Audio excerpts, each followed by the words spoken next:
Good evening, everyone, and welcome to 365 Live. My name is Bina, and I will be your host for tonight's live session. 365 Live is a platform where we educate the public on cancer and encourage a cancer prevention lifestyle. Whenever you see this logo, you'll know that 365 Cancer Prevention Society is currently having a live broadcast. Tonight's talk on nutrition source for cancer prevention is specially brought to you by our assistant nutritionist, Joanna Ang. 365 Cancer Prevention Society has been committed to serving the community through holistic cancer prevention measures since 2003. This is accomplished through health and nutrition education, promotion of healthy lifestyle, and our rhythmic stretching exercise. We also provide practical and emotional support and care for our clients and their family members in their battle against cancer through our residential and hospital visitation, counseling services, nutrition consultation, and wellness services. So please like, share, and comment on all our social media pages for the latest updates on our events and activities.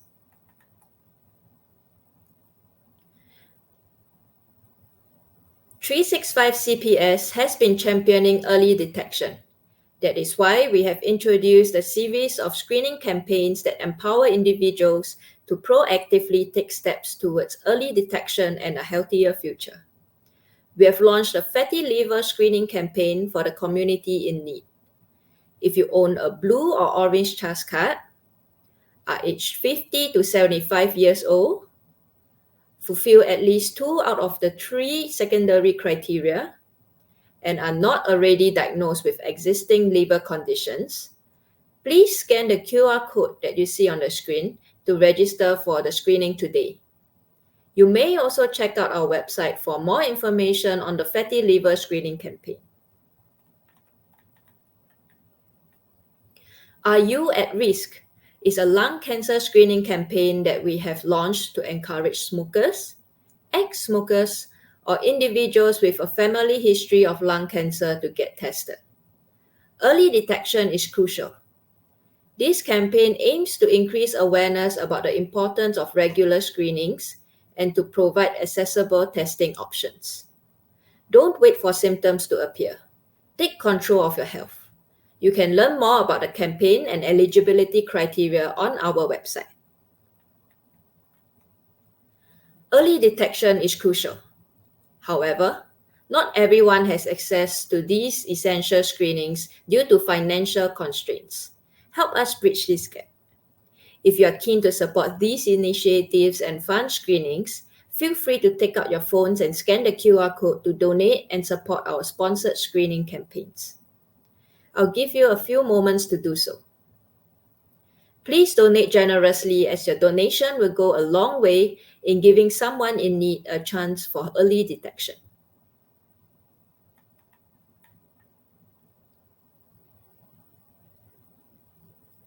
I'd like to take this time to remind you that all information shared at this event by the speaker and 365 CPS are general information only and subject to changes. Do consult your doctor for personalized and detailed medical advice. Without further ado, it's my absolute pleasure to introduce tonight's speaker, Ms. Joanna Ang, Assistant Nutritionist at 365 Cancer Prevention Society. She will be sharing on the topic of nutrition source for cancer prevention. If you have any questions, please feel free to post your questions in the chat and we will address them during the Q&A session.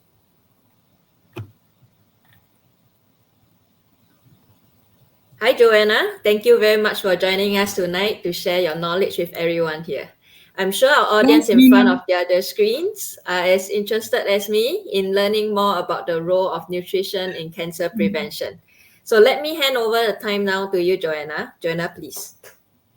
Okay, thanks, Mina. Thanks, everybody. Thank you for making the time. Well, just a little bit more to introduce myself.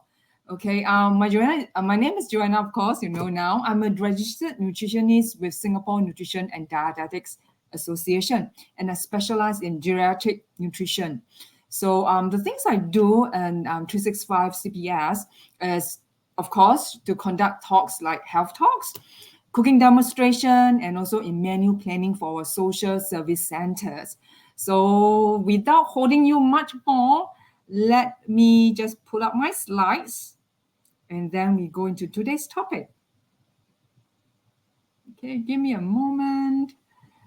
Thank you for your patience.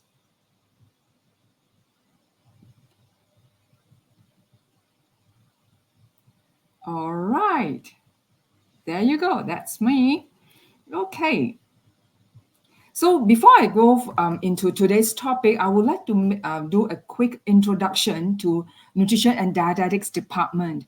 We have one-to-one dietitian consultation with our in-house dietitian.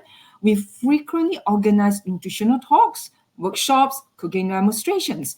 We also do publishing nutritional-related articles such as recipe, and then also menu planning for our social service center. So for that, and then again, we have gone through this, but because of this, you're definitely able to take some pictures as I'm sharing through. By all means, whip up your camera and then take the slides, of the picture if you like it. All right, that helps you along. So quickly go right in. A survey is done in 2017 to 2021 by Singapore Health Promotion Board showed the number one cancer death experienced by males were lung cancer, and for females, breast cancer. Well, cancer is a very complex disease, and scientists are constantly looking for solutions. Questions that are frequently asked regarding cancer sources. Well, today I hope I can shed some light on this complex topic. The risk factors can be classified to two categories, the unchangeable and the changeable. So the unchangeable elements refer to the variables that cannot be controlled by you. Example, our family history, genetic mutation, and age. For these categories contributes to approximately 5% of cancer incidents. The changeable elements would then refer to things that we can change or control, such as our lifestyle choices. This contributes up to 30% of cancer incidents. Some of you might be wondering, then what about the 55%? Well, this is where the complexity comes in. Cancer can happen to anyone at any time of their life. Diet is only a part of our lifestyle, yet it has profound impact on our lives. In Singapore, I can say most of us are somehow considered as a foodie. So eating is a national favorite pastime. I'm going to flesh out this and probably you kind of like, yeah, I heard of this. You heard of this superfoods? So again, does this food looks familiar to you? You probably heard a lot of information from social media regarding this category of foods. They have superpower to cure many diseases, including cancer. Well, the truth is they don't. The fact is, no one single nutrient can do the cancer curing job. So today we're going to look into steps that we can take to lower the risk of getting cancer, hence achieve cancer prevention. Well, we put it in a very simple or make it really easy for us to remember. It's called WIPE. So it stands for weight management, intake of food, and physical exercise. Three simple things. So quickly we go into weight management. Obesity is the second leading cause of increased risk for cancer incident. But at this point, I must clarify, not all people with weight issue will have cancer, and not all the physically thin people are free from cancer risk. Cancer is a disease with multifactorial issue. Body mass index is a common tool and used by professional healthcare providers to gauge the weight of a patient because it's simple and it's fast. Right now, you see the human silhouettes from the left, the underweight, and progresses to the right, the morbidly obese. We aim to be in the green box to be normal. So this is ideal as many of the risks of diseases are low and keep us away from them. But unfortunately, BMI system is not flawless. For example, right now we see on the screen there are two persons on the same weighing scale. On the left, I call him Mr. X because he's the bodybuilder, And on the right, a person suffering from weight issue. Both have the same weight and same BMI. But we can obviously see that Mr. X has more body mass and less body fats, whereas the person on the right has more body fats than body mass. So we can see over here.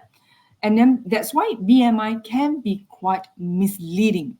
Well, to have access to a person muscle mass and body fats accurately, so this is we can use bioelectrical impedance analysis. It will tell us the weight, body fats, percentage, and visceral fat. This is important to remember, and skeletal muscle percentage. These are the cancer linked to obesity and overweight. For women, they are mostly the reproductive organs, such as for men, colon and rectum are common cancer sites.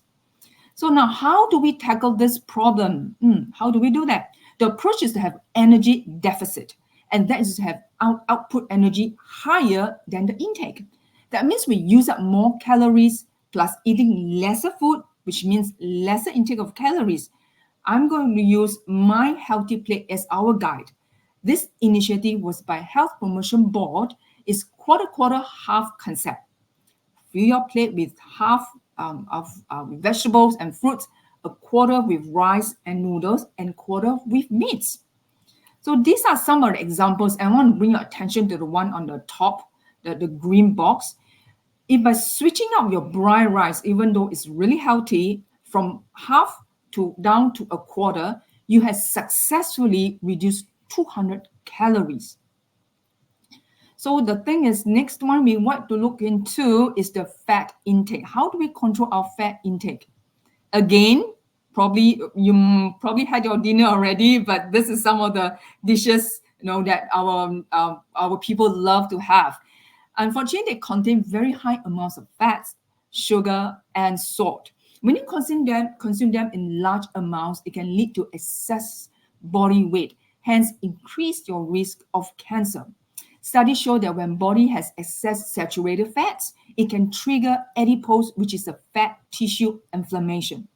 If you're enjoying fried chicken once every 3 months or even longer breaks in between, the probability of causing inflammation may be low. I'm referring to those who constantly eat high fats, like once or twice per week or even more. Their susceptibility to chronic inflammation is much higher.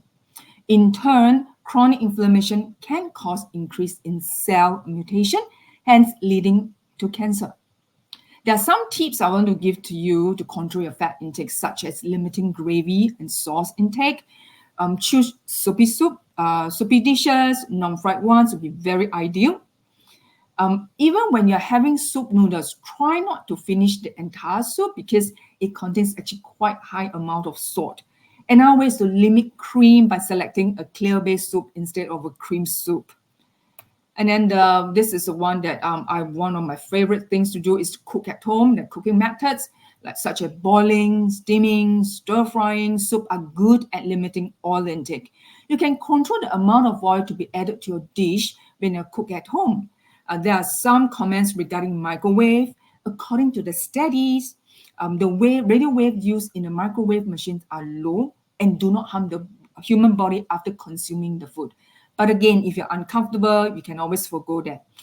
Air fryers is very trendy right now. Remember to control the oil and the temperature while cooking. Same goes to the oven baking. Coming along, we do need fats in our bodies, ladies. We do need fats because for cellular function. It is the quality of fats we need to take note of. Bad fats are categorized in two types, saturated fats and trans fats. Both types of fats are harmful to the body when taken in excessive amount and could cause high cholesterol, which can lead to heart disease. Saturated fats are obtained from animal fats and certain plant oils such as coconut, palm oil. Trans fats are obtained from deep fried foods and pastry. So the polyunsaturated fats and monounsaturated fats are fats that help to lower the cholesterol, hence known as good fats. Sources are from olive fish, unsalted nuts, most of the plant oils, especially the well-known olive oil. Omega-3 is known for its anti-inflammatory properties, as contain quite a bit in olive oil.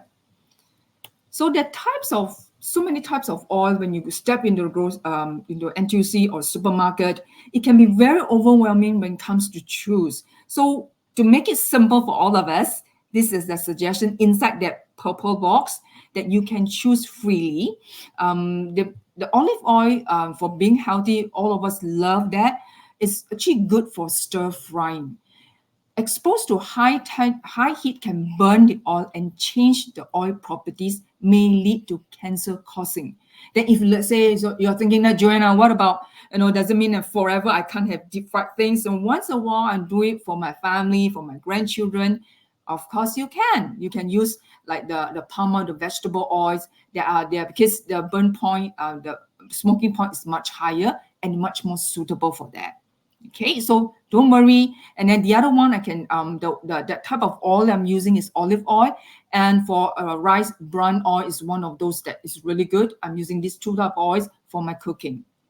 So next, we're going to look at this in I for intake. Now, the whole grain is in fact is a very good food. It has bran and germ remain intact, whereas for the white rice, you can see on the picture, the one on the right side, they are stripped off during the polishing process. The bran is rich in fiber, vitamin B, and minerals. Germ is rich in vitamin B, E, phytochemicals, and healthy fats. The brown-looking bran contributes to the darker color of the whole grain products. That's why sometimes it can contribute to not too appealing. So these are some of the things we can substitute for healthier choices by switching out the refined products such as white bread, rice. You can go for whole grain bread and brown rice. Because it contains higher amount of fiber, which enhance satiety, hence reduce overeating. Because of the outer layer, it takes longer time to digest, resulting slower release of glucose. This helps to maintain the blood sugar level and blood pressure, leading to a reduction of heart disease and diabetes. More consumption of whole grain may reduce the risk of colorectal cancer. The suggested amount to take is 1 clenched fist, which is about 1 rice bowl of a flat top. I'm going to pause here for a little while so you can take the picture.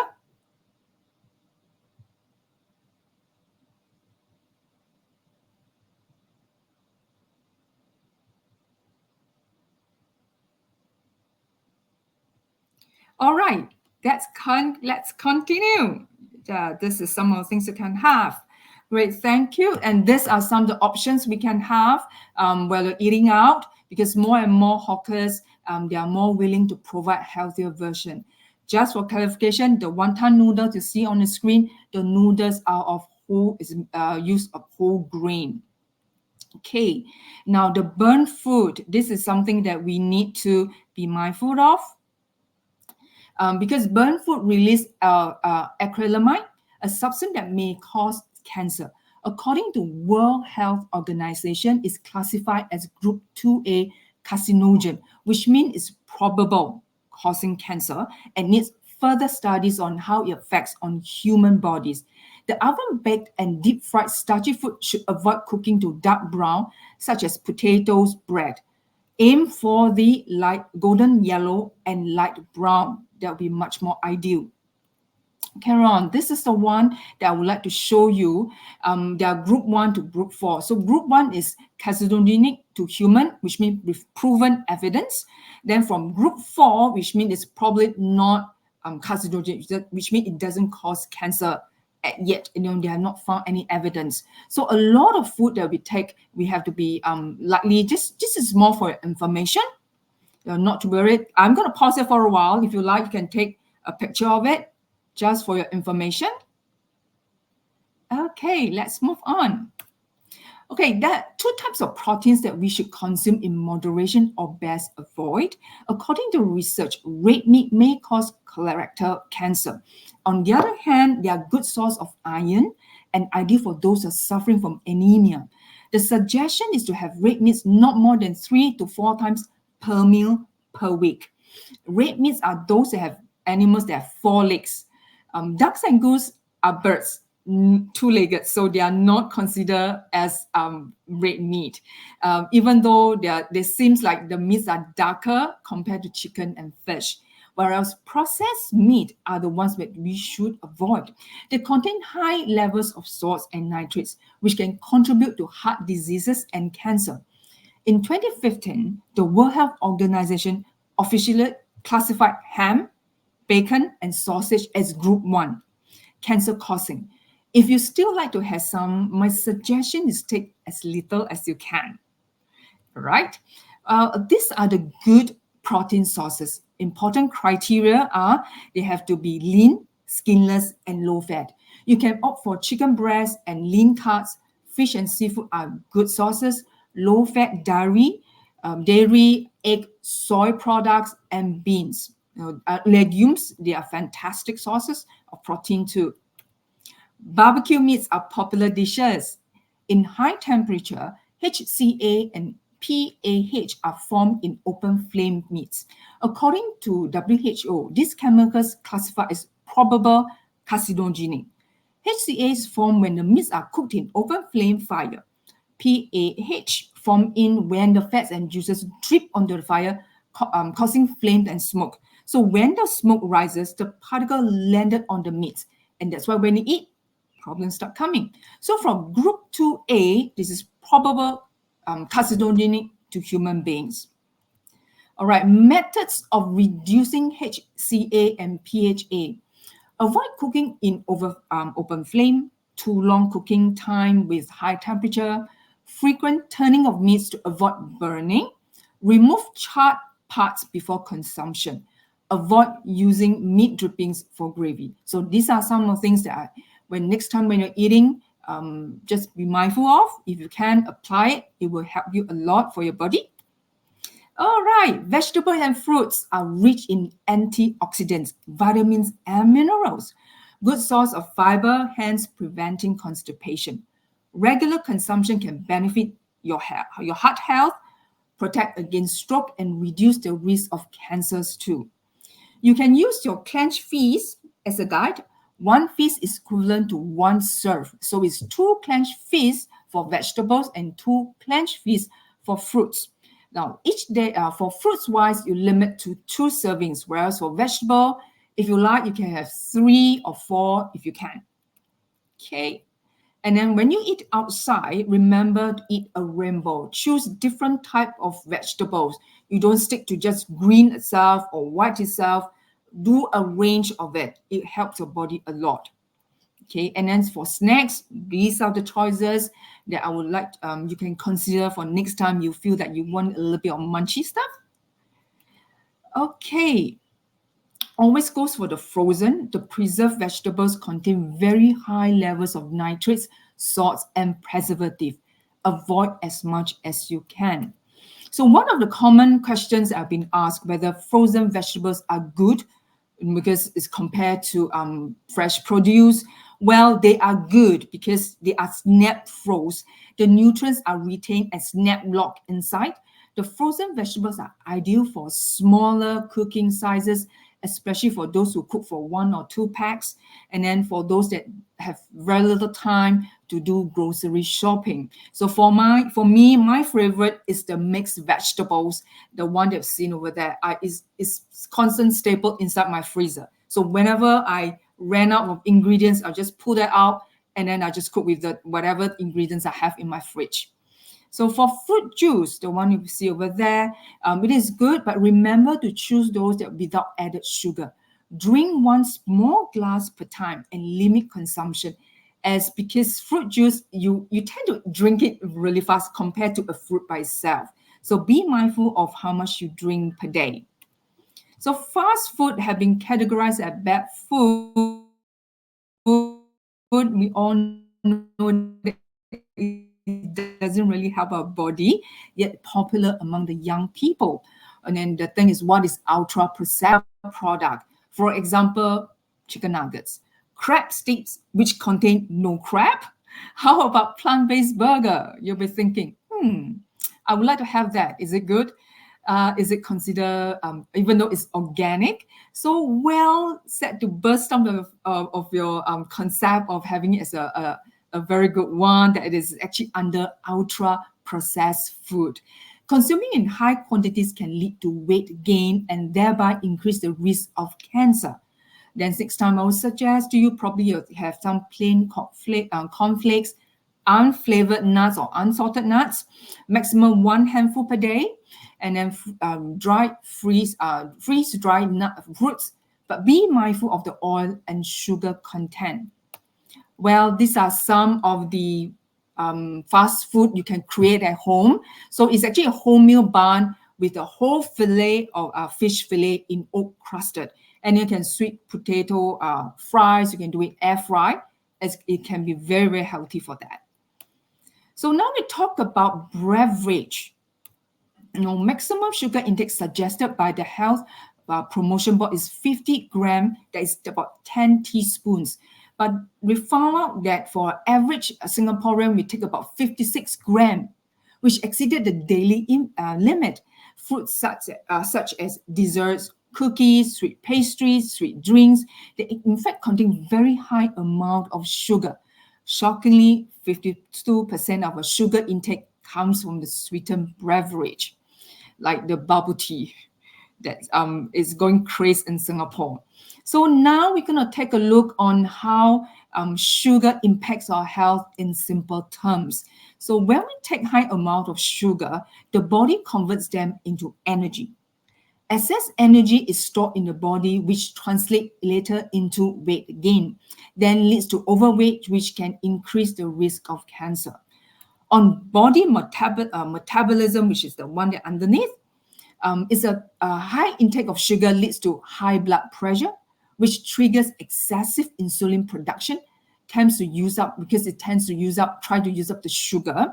In long run, it sets off chronic inflammation in the body, which may lead to increased risk of cancer. So the key is to control your sugar intake. So I'm going to pause here a little bit. So probably you're interested.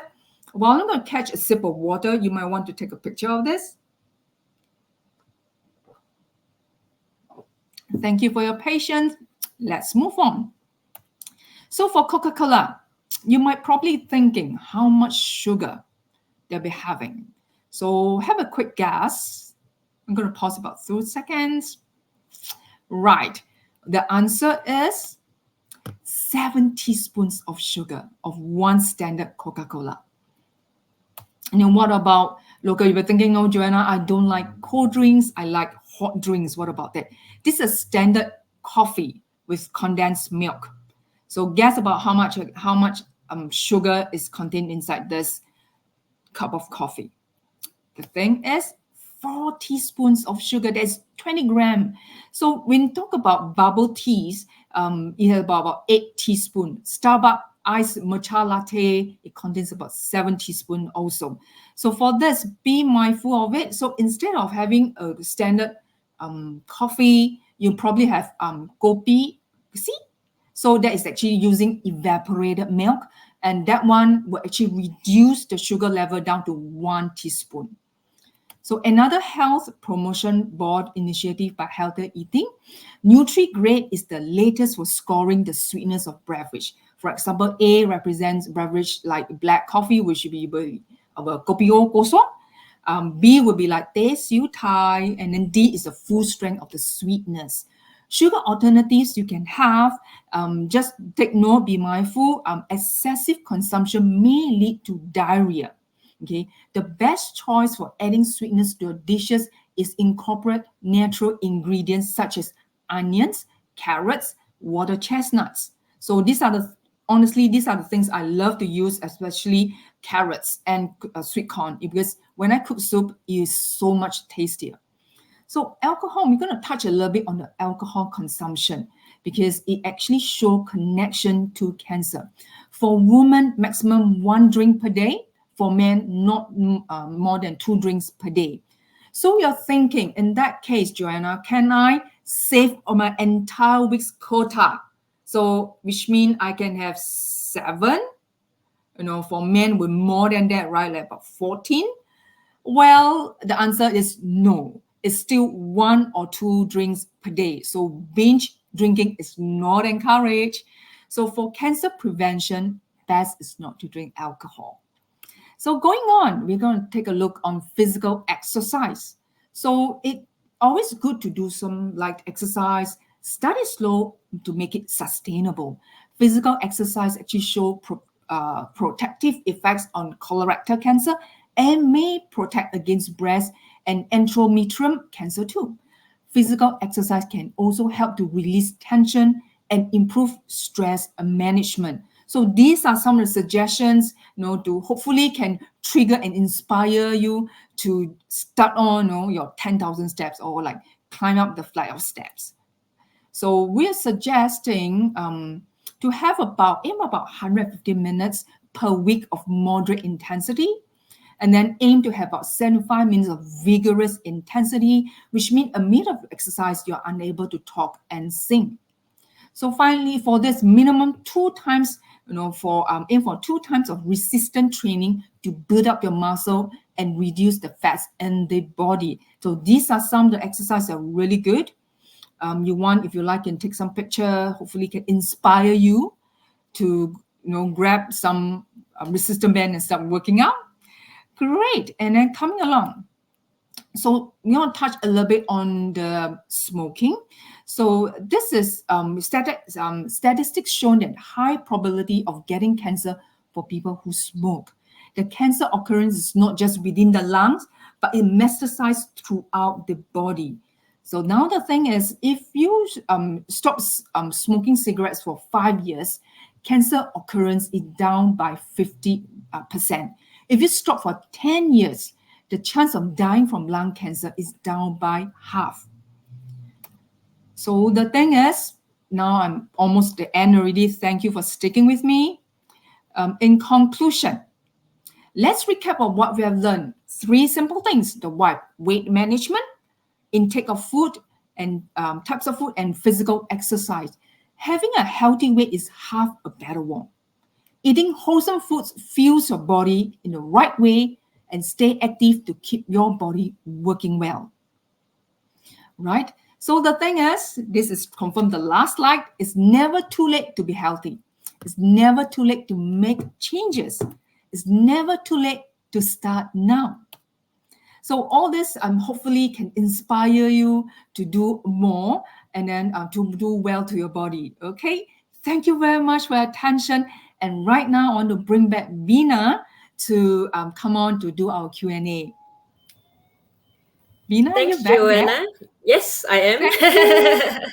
Thank you, Joanna, for your comprehensive and Thank you. informative talk. I learned a lot, and I hope that everyone has also learned more about eating the right kind of food to reduce cancer risk as well as to increase your physical activity. So now, if anyone has any questions, please feel free to share them in the chat, and we will address them accordingly. So now I see we do have some questions that came in during your talk. So first, from Konam, how can Green Chas Card join the screening? So unfortunately, Green Chas Card is not eligible for the screening campaigns that we shared earlier on. But if anyone has any questions about the screening, you can feel free to email the email that was just posted in the comments, screenings@365cps.org.sg. Okay, and then next we have questions from Joan and Rhoda on whether there's a replay because they didn't have time to take screenshots just now or take photos of your slides. So don't worry, after this live session, the video will still be available on Facebook. You can watch it again. You can share them with your friends and relatives.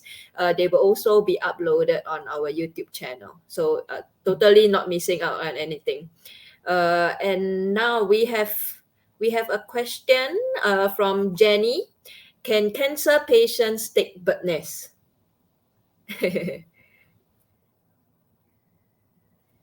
Okay, this question has been asked all the time, all right? Because it's more on TCM, a Chinese medicine, you'll be all right.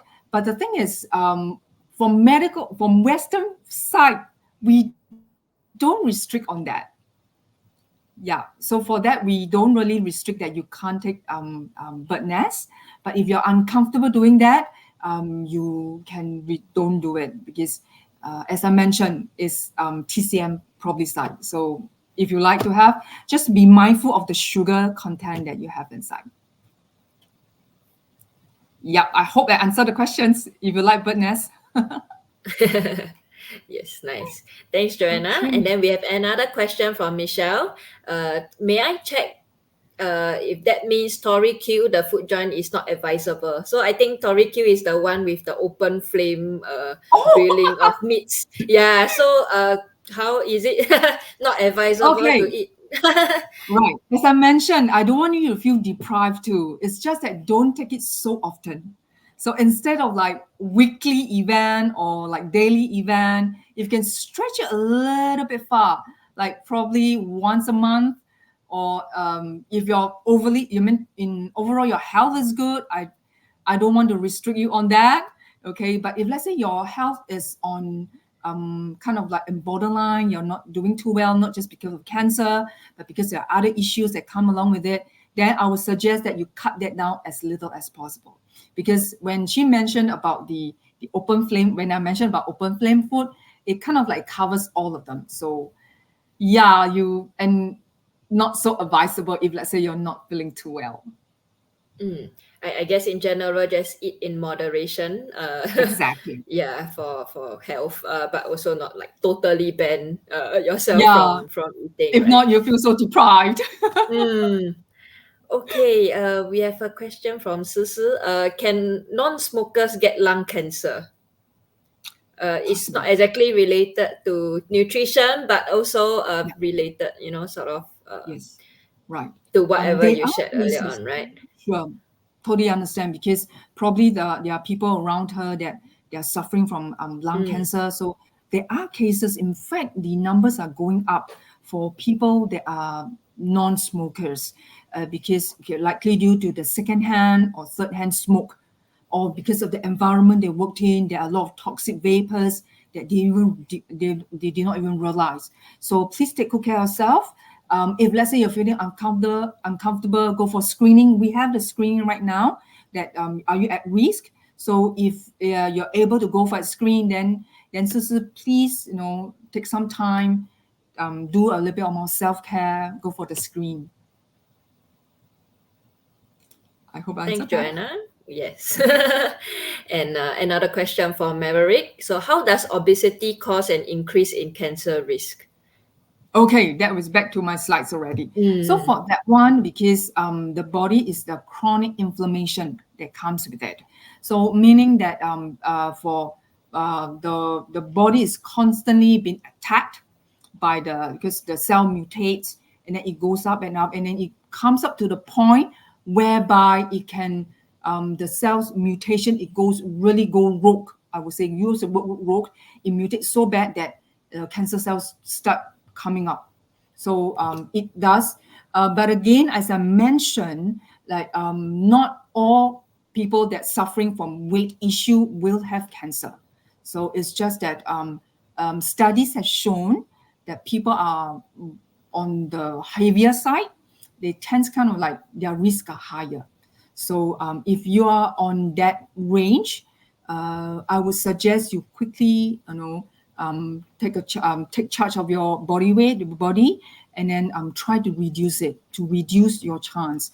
So if you like, you can see a dietitian to map out how the things are going to work to help you to gain a better health. I hope I answer. Is it all right?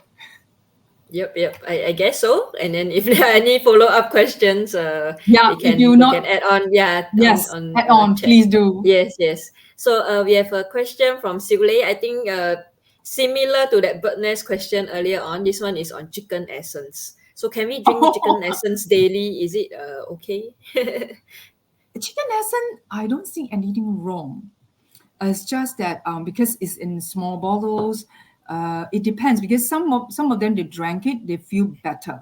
So I'm not too sure what's the concern about. Is it what is the main thing. Maybe the person would like to elaborate a bit more, because from our side, we don't see there is a problem drinking it.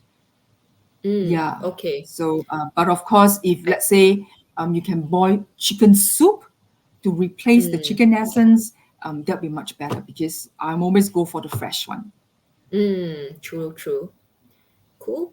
And then Jacqueline asked for some printed publications available for cancer prevention. So, are there any guides on nutrition to prevent cancer that 365 You CPS has can produced? Right. We do have some, but you can go to our website, our 365 CPS website, go for resources. There are a lot of things over there, including our recipes, the one that I'm heavily involved with. So you can look for that, and then we have many things. We have blog posts. So you want to have more information about it, by all means, go there and have a look and see how we can address your questions or your queries. Yep. And just to add, if you can't find what you need on the website, you can feel free to contact the organization through the email over there. Yep. Yes, you can. So if you feel that in terms of food, you want to know more, you can always scan the QR code, and then you can do a booking or consultation with our in-house dietitian. They'll love to help you. Nice. Okay, so now we have an interesting question.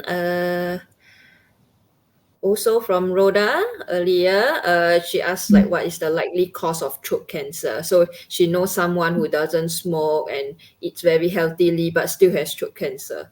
So I mean, I understand that is considered Chinese cancer or Cantonese cancer. So can you share a bit more about why that's the case? Chinese or Cantonese cancer. This is the first time I hear the term being used. I don't know. I know nose cancer it is. Nose cancer, you said, oh, are you Cantonese? No, you eat this and that. So yeah, there's a very Asian, we call it the Asian kind of thing. For the Western side, they don't have that. They have very little cases. But for Asian wise, it's actually throat or the nose, the incidents are actually higher. So the causes of it, there are plenty. So unfortunately, I'm not an oncologist. I won't be in a position to answer your question. I apologize for that. But definitely, you can find a little bit more from the oncologists or from our website, see where you can see a little bit more things regarding a throat cancer. So things like I was being told for nose cancer, because of the nitrates in the foods, that's why we encourage, or rather we discourage people to take preserved food as much as possible. If let's say once in a while and your physically, I mean, the overall health is good, it's fine. But if let's say you're not feeling too well, you're kind of like borderline cases, then I would suggest to reduce the consumption of preserved vegetables, preserved food like salted egg and salted fish. Cut it down as much as you can. Okay. For throat wise, unfortunately, there's too many things. Like the variety is the so-called the reason is so much, and it's multifactorial thing. So unfortunately, I won't be able to answer that. No worries, but thanks for sharing your experience. And we have a comment from Michelle. This is for patients with breast cancer, ER plus, PR plus on tamoxifen. Can take bird nest and chicken essence, and then what food should this patient avoid? I guess in general for patients with cancer, are there any types of food that they should avoid in general? Those food that are like the one I mentioned, the barbecue. That's actually not very ideal. All right. And then if you what food that I would suggest is more on the fresh produce, like fresh food, and those that are preserved. If let's say the person is going through cancer treatment right now, remember to avoid all the raw foods. Don't take them. Go for the cooked food. And then if let's say if depends on the condition and the severity, eat more protein to help in terms of the red blood cell count. It will help a lot. Like chicken, fish, if let's say you go for eggs, eggs in fact are fantastic one, including the egg yolk. I know a lot of people are very concerned about the cholesterol. Is it they'll take the egg white but not the egg yolk? But I found out, I did it's quite extensive study on that. The egg yolk in fact is the gem of the entire egg. So just make sure that you eat it in hard-boiled egg, just fully cooked eggs. Then with some vegetables, it will really do wonders for your red blood cell count. So I strongly encourage, if let's say the person is not feeling too, the appetite reduced, and then due to some chemo, so probably steamed eggs with tofu, soft tofu, to go along with. Yep, that would be very, very ideal. So eat in small meals instead of just one big chunk. Sometimes it can be very overwhelming and very stressful to eat the entire meal. So you can just portion it out, small portions, so that they won't feel so stressed. So it can make the eating time more enjoyable. So hopefully the person gets well very fast. On this note, is there like a limit to the number of eggs we can eat in a day or in a week? Good question. I'm waiting for that. Okay. For a normal person, not really. You can have 2 eggs per day daily. But those people that have cardiovascular disease, which means their heart disease, are a little bit more concerned. So I found out that from Australia Heart Foundation, they actually recommend 1 egg maximum per day. 1 egg. So for states, for US Heart Foundation, they only recommend about 3 to 4 eggs per week. So it depends whether you're comfortable which one. So for a normal person like you and me, we can enjoy eggs happily. Nice. But of course, don't take a dozen. No, people are like, oh yeah, Joanna say you can eat eggs. No, please don't. Eat in moderation. Nice. Thanks for sharing. And now that we're talking about cholesterol, there was this question: can omega-3 supplements help lower bad cholesterol? And if yes, how many? By how many mg?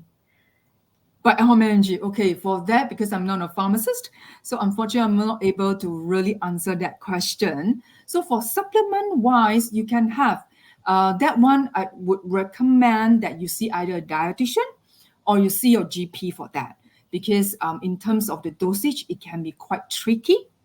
And plus, in fact, the best way is actually through your diet, or rather your the way you eat. So instead of just popping in the pills, because supplements, sometimes your body won't be able to absorb that well. But for foods wise, when you eat in terms of that high in omega-3, your body will be able to absorb it much better. So instead of spending hundreds of dollars to buy a very high quality or omega-3 or supplements, I would recommend that go for the fresh foods, and then your body will be able to take it much, much better. So unless there's such a deficiency that your doctor say, no, I think it's time to take some supplement, yes, by all means. And then by then, he or she is able to advise you accurately. So I guess this also addresses Hui and Siu Hua's question about supplements. So in general, we just try to get whatever we need from the food that we eat.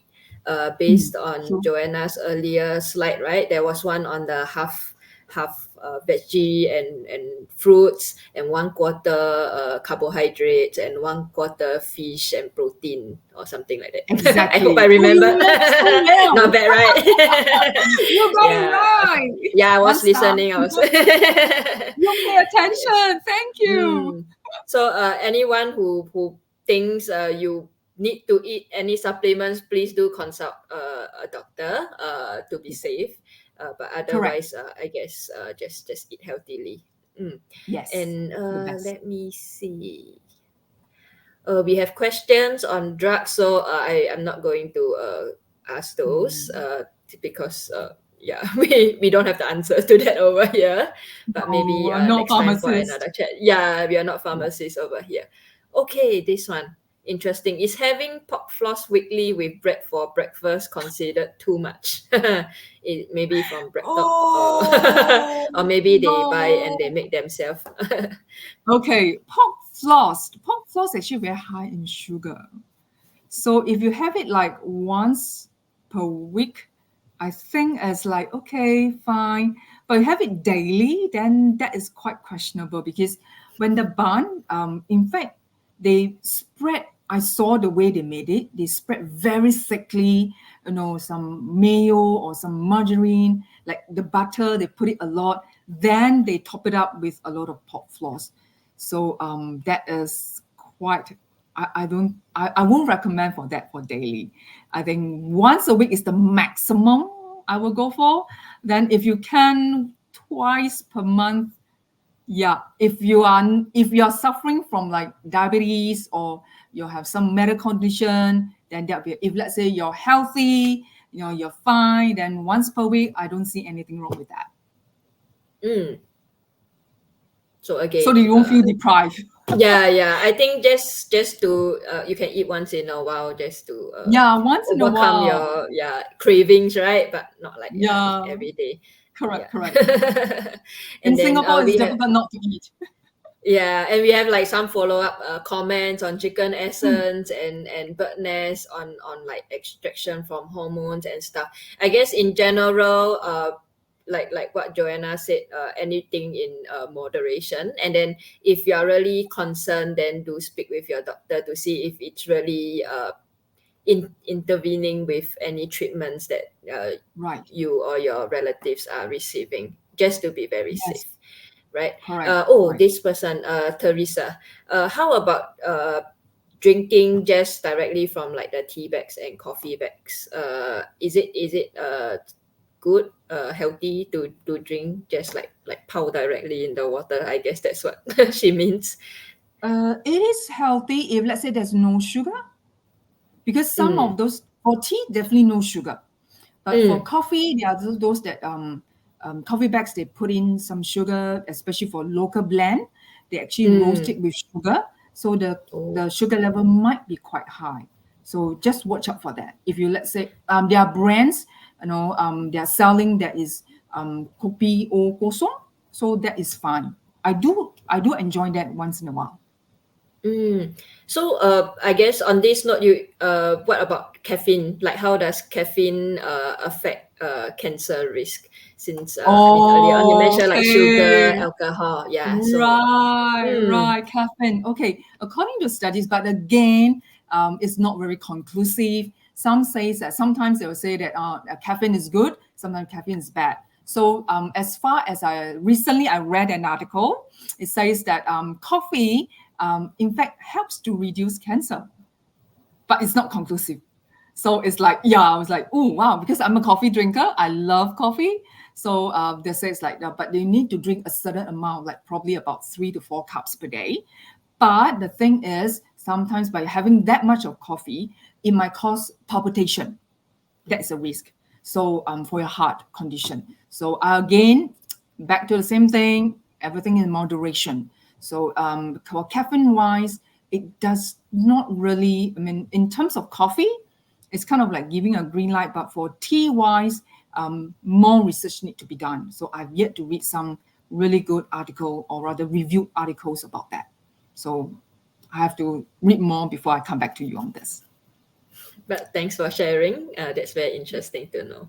And earlier, the question from Jessica on the pork floss. She clarified that it's just normal pork floss that she buy and then she put it on wholemeal bread without all the mayo and Oh, sugar and stuff. So is that slightly better? Should she still continue mm, eating every day or how? uh, It's not every technically still day, processed, still not right? every day. Still processed, it's still not every day, Jessica. I'm so sorry you can't have it every day. Once in a while you can. Once in a while, it's like maybe Sunday. This is my free day. Then yeah, by all means, but not every day. We can substitute with tuna in water or some low-fat cheese. May I suggest it to you so that make it healthier? Even though, yeah, sometimes they think that by having a whole grain bread and you put other things on it, and then you make it healthy. So no, it has to be kind of like an overall thing. Yeah, I know, but I think she's making an effort. Yeah, but it's good to ask, right? That's the good first step, Yeah, to exactly. That's why clarify I'm first here. and slowly make Good. steps to change your Yes, lifestyle. So exactly. that's Small step at a very good, time. Jessica. Yeah, small step at a time. You're going towards that good goal already. Very good. Mm. And now we go on to fruits. So someone asked about what are the three fruits that are good for preventing cancer, and then some people suggested durian. What? So what are your thoughts on this? How does durian is durian able to prevent cancer? Or are there any like nicer fruits that we should consider? I wish I can say that, but no, I'm so sorry. I burst a person's idea. So I'm sorry. No, we can't. Durian is actually very high in sugar, so fructose, so it's very high. And then there is no evidence based that durian can cure cancer or prevent cancer. So for fruits wise, we go for the GI index, the glycemic index. So we try to go for the lower, because remember, sugar, if let's say having too much sugar intake, will increase the chronic inflammation, and chronic inflammation can cause cell mutation, and cell mutation can lead to cancer. Okay, remember this, huh? I said it slowly so that you can get where I'm coming from. It's not that I stop you from eating, but that's where I come from. So high intake of sugar can cause chronic inflammation. Chronic inflammation can cause like cell mutation. Cell mutation may and can lead to cancer. So the thing is like, if you have not just only fruits but other foods that you have that contains very high in sugar, it will or may lead to that area. So for not just for cancer, but things like if for diabetes, for other issues, for the body. So you always good to go for those lower glycemic fruits such as apple, orange, pear, fruits that are not very high in fructose or sugar. So you're thinking, so in that case, so are you telling me I can't have durian? Yes, you still can have. And so the thing is, I'm going to say this, probably those people will take the durian husk and then throw at me. So it's like, it was only one each time, can only take 2 seeds of exactly. I was like, they're like, because yesterday I was doing a roadshow event. So when I shared that with them, they're like, how is it possible? You open up the fruit. Is it the 2 fruit? I'm thinking, no, it's not the 2 fruit. It's just 2 seeds. Two seeds. Sugar. Yeah, then I said, then in that case, I can never eat durian. I said, no. I introduced to them a concept is sharing is caring. So when you open up a durian, a fruit, right, you call your friends over and say, hey, no, you take this, and then just take 2, and then the rest, they have it. So it's how at least you satisfy a little bit of your craving, and you don't feel deprived at the end of the day. It's just that not for every day you call your friends come over and have durians. And the interesting part, they will say that durian season is almost over and I can eat one.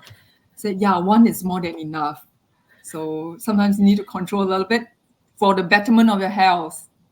Yeah. So yeah, that's the thing. Yes, I guess we can also eat other fruits, right? Mangosteen, mango, bananas. We do have, I yes. guess, yeah. They're good. Just remember to go for those lesser sweet kind of fruits, because they have fiber. Yeah, and fiber, minerals, and vitamins are very good for your body. So thank you everyone for being so actively participating in the Q&A. We'll just take one last question. So this question is fermented food like sauerkraut, kimchi considered preserved food types to be consumed less? Okay, very good question. For this, actually, I find out because there's a difference between preserved or pickled food and the fermented food. So for pickle food, is actually they soak the vegetables or the carrots or the cucumbers into an acidic solution. Salted is very high in salt. Whereas fermented food like kimchi, they will actually put the like the culture in, and then they let it in and sit in for at least like a month or 6 months or 12 months to let the probiotic, the bacteria, the good bacteria grow. So that's the difference. So that's why when we talk about fermented food, it's a bit different from the pickle food. But there's a big but right now, because both of them are very high in salt. So if you're suffering from cholesterol, hypertension, so you must be very mindful of that. It's not that you can't, but be very mindful. So in Chinese, we have this fermented piglet, those really small ones. If you have that, sometimes they come in Sichuan flavor. That one is very high in salt.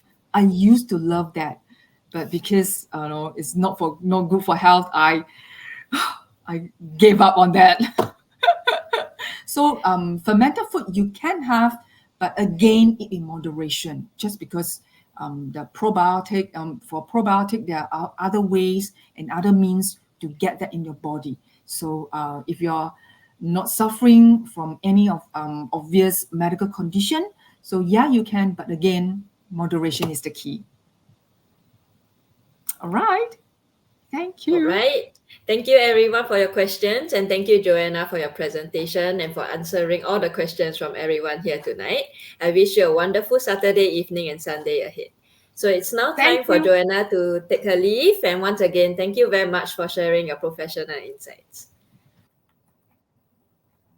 So before we close tonight's session, we would love to get some feedback from you. Thank you for being here tonight and for participating. We want your feedback to know what we can do differently, what could be done better, and what other topics you would like to learn more about so that we can run these events better for you. At this point, we will appreciate if you could kindly take a moment to complete the feedback form for tonight's session.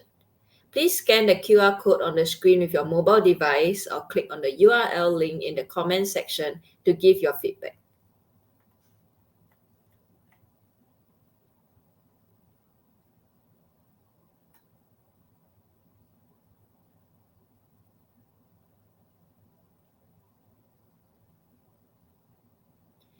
Our next Facebook Live session will be on prostate cancer by Dr. Toh Chi Kiong. It will be on 14 September, same time, same place, here on our Facebook platform.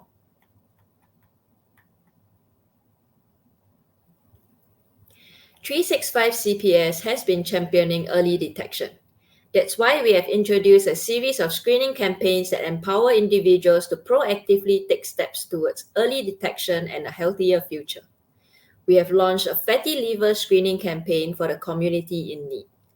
If you own a blue or orange CHAS card, are aged 50 to 75 years old, fulfill at least 2 out of 3 of the secondary criteria, and are not already diagnosed with existing liver conditions, please scan the QR code that you see on the screen to register for the screening today. You may also check out our website for more information on the fatty liver screening campaign. Are You at Risk is a lung cancer screening campaign that we have launched to encourage smokers, ex-smokers, or individuals with a family history of lung cancer to get tested. Early detection is crucial. This campaign aims to increase awareness about the importance of regular screenings and to provide accessible testing options. Don't wait for symptoms to appear. Take control of your health. You can learn more about the campaign and eligibility criteria on our website.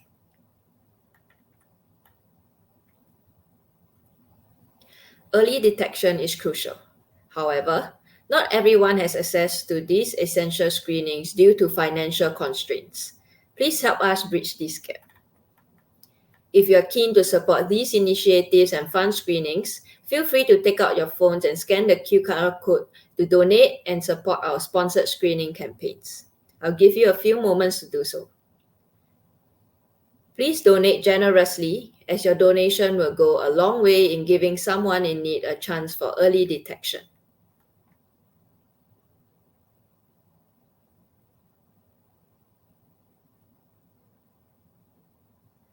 Do like and share our social media pages for the latest updates on our events, such as this 365 Live event. Once again, thank you very much for joining us tonight. I hope to see you all in the next session. Take care, stay safe, and good night.